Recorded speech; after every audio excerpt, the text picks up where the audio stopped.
Vice president वो भी आए हुए। इतनी जल्दी इतने कम समय में ये विद्यालय प्रारंभ हो जाए, कुल मिलाकर इसी की कवायद है। माननीय चिकित्सा शिक्षा मंत्री जी की अध्यक्षता में लखनऊ में मैं और प्रमुख सचिव जी तीनों लोगों ने बैठकर ये निर्णय किया था कि हम लोग जाकर एक बार स्थलीय, उनका जैसा निर्देश था, एक बार स्थलीय निरीक्षण करेंगे और स्थलीय निरीक्षण करके सितंबर 2021 तक, मतलब ये हम लोगों का प्रयास है कि उसको कैसे हम प्रारंभ कर दें। उसी के निमित्त आज हम सब लोग वहां निरीक्षण किए हैं, सारी बातें हुई हैं, कार्यदायी संस्था से भी बात हुई है, राजकीय निर्माण निगम के लोगों से भी बात हुई है। एक बात का मैं जिक्र करना चाहता हूं, जब विधानसभा चल रहा था उस बीच जब बजट प्रस्तुत हुआ, कुछ समाचार पत्रों में ये बात छपी कि मेडिकल कॉलेज के लिए बजट में कोई प्रावधान नहीं किया गया। मैं आप सबको बताना चाहता हूं, प्रमुख सचिव चिकित्सा शिक्षा भी है, जिलाधिकारी महोदय भी हैं, कि जो अभी बजट प्रस्तुत हुआ उसमें 80 करोड़ रुपए कंस्ट्रक्शन के काम के लिए बजट में प्रावधान है, 12 करोड़ कुछ रुपए इंफ्रास्ट्रक्चर डेवलपमेंट के लिए, यही है उसमें प्रावधान किया गया।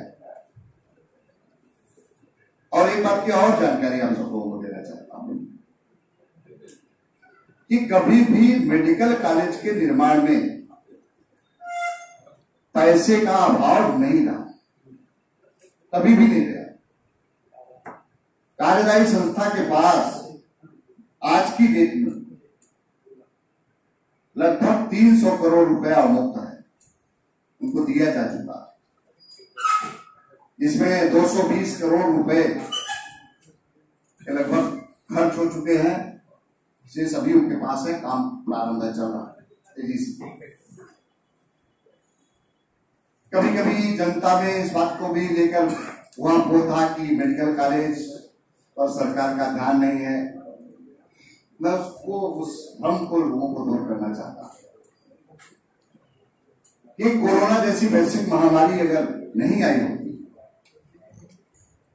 तो जो हमारे चिकित्सा शिक्षा मंत्री आए थे और स्थल पर गए थे, आप सब भी वहां थे, पत्रकार भाई भी हमारे थे, उन्होंने भी वहां कहा था कि हम इसको आते शीघ्र प्रारंभ करेंगे, और मुझे लगता था वो प्रारंभ हो गया होगा। लेकिन कोरोना जैसी वैश्विक महामारी के कारण बड़ा संकट उत्पन्न हुआ, हर विकास के काम में तमाम चीजें संकट हुई थी, आप सबके संज्ञान में है। आप सब भी कोरोना में बहुत महत्वपूर्ण भूमिका अदा किए, लोगों को सहयोग जहां तक हो सका उन सबको हर सुविधा दिलाने के लिए प्रयास किया। जौनपुर का हर नागरिक, आपका ध्यान मेडिकल कॉलेज की तरफ नहीं आकर्षित था? ये बात ठीक है, आपने उठाई, मैं बता रहा हूँ। ये कार्यदायी संस्था को काम दिया गया था, आपके ये भी संज्ञान में है, सभी समाचार पत्रों में भी छापा था। कार्यदायी संस्था ये चाहती थी कि रिवाइज एस्टीमेट करके हम 2014 का छुट्टी आंकड़न के अनुसार मेडिकल कॉलेज की स्वीकृति हुई थी। लेकिन जब हम निविदा करते हैं, निविदा के बाद अनुबंध करते हैं, वो कार्यदायी संस्था की जिम्मेदारी होती है वो बना कर दे, चाहे वो मांगना हो चाहे सस्ता। और कार्यदायी संस्था ने लापरवाही किया, सरकार ने उसको संज्ञान में लिया, उनके खिलाफ कार्रवाई किया, उनको पेनल्टी के रूप में वो किया, बीमार ब्लैकलिस्टेड किया, और सब समाचार पत्रों में छपा। अब वो कार्यदायी संस्था 200 लोग लगे हुए काम का और तेजी के साथ चल रहा है।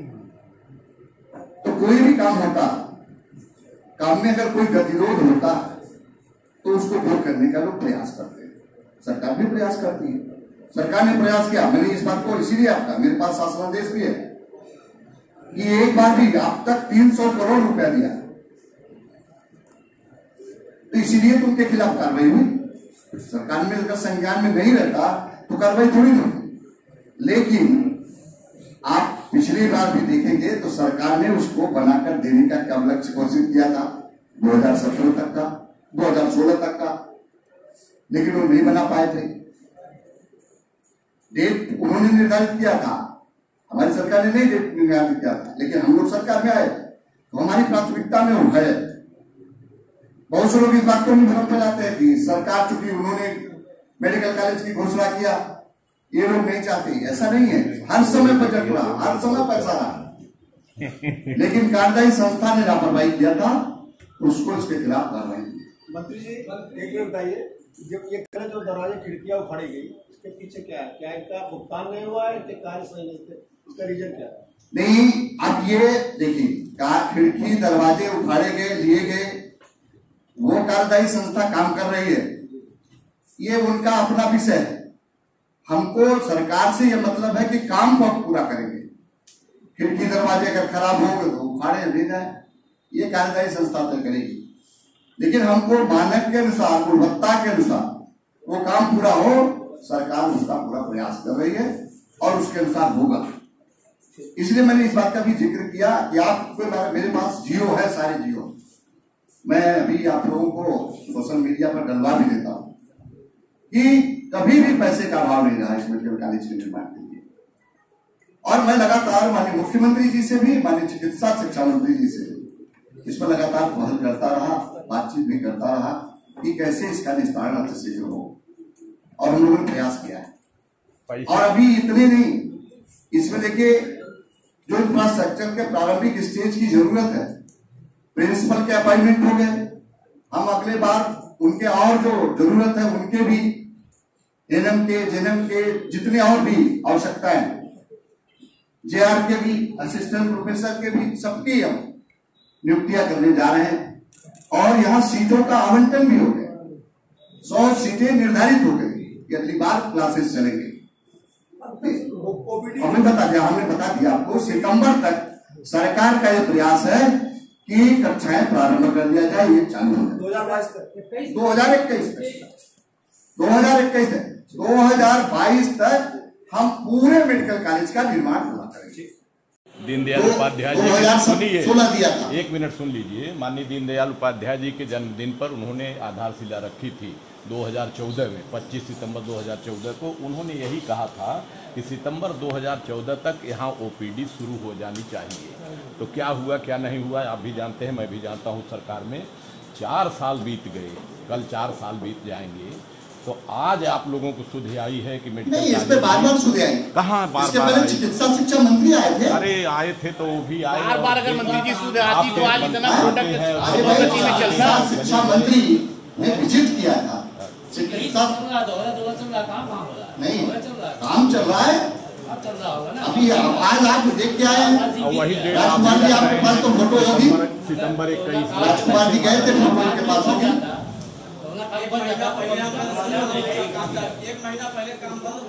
अभी तो मैं कह रहा हूँ कि हम लोगों ने उसको दिया, प्रारंभ कर दिया। अभी आर्बिट्रेशन एक्ट के बाद उनको जो गए थे, इसके बाद उनको काम के आदेश दे दीजिए और तो जल्दी। अब क्या उसको अखिलेश जी को पता है कितना नाम बदले, अखिलेश जी ने क्या क्या नाम बदला है उनको खुद पता है। वो नाम बदलने के माहिर आदमी है। वो गरीबों के गलियारी आंसू बहाते हैं, सरकारी में महोत्सव कराते हैं 300 करोड़ का, और आके यहाँ गलियारी आंसू बहाते हैं। और देश के प्रधानमंत्री संसद में अगर कोई बात होती है तो कहते हैं तो प्रधानमंत्री जी संसद में कह रहे हैं, उनके पिताजी भी संसद में रहे। संसद में जो बात कही जाती है वो देश की धरोहर होती है। अब ये क्या, उनके पिताजी जब बोल रहे थे तो वो बात धरोहर के रूप में नहीं थी। अभी गरीबों की बात कहा आपने मंत्री जी। आर्बिट्रेशन एक्ट में, आर्बिट्रेशन में वो गए थे, उन्होंने अपनी बात को रखा था और उसी रेट पर और जो सरकार ने समय दिया था उस पर वो तैयार हुए हैं, इसलिए उनको फिर से काम करने का अवसर प्रदान किया। उत्तर प्रदेश पंचायत चुनाव 2021 का बिगुल बज चुका है। क्या आप भी लड़ रहे हैं पंचायत चुनाव 2021? तो अब हो जाइए बेफिक्र, क्योंकि जौनपुर न्यूज आपकी खबर भी लेगा और आपको खबर भी देगा, करेगा आपके चुनाव का प्रचार। तो देर किस बात की, अभी व्हाट्सएप पर करें संपर्क 6307713277। ग्राम प्रधान, जिला पंचायत, ब्लॉक प्रमुख, बीडीसी के उम्मीदवार, संपर्क करें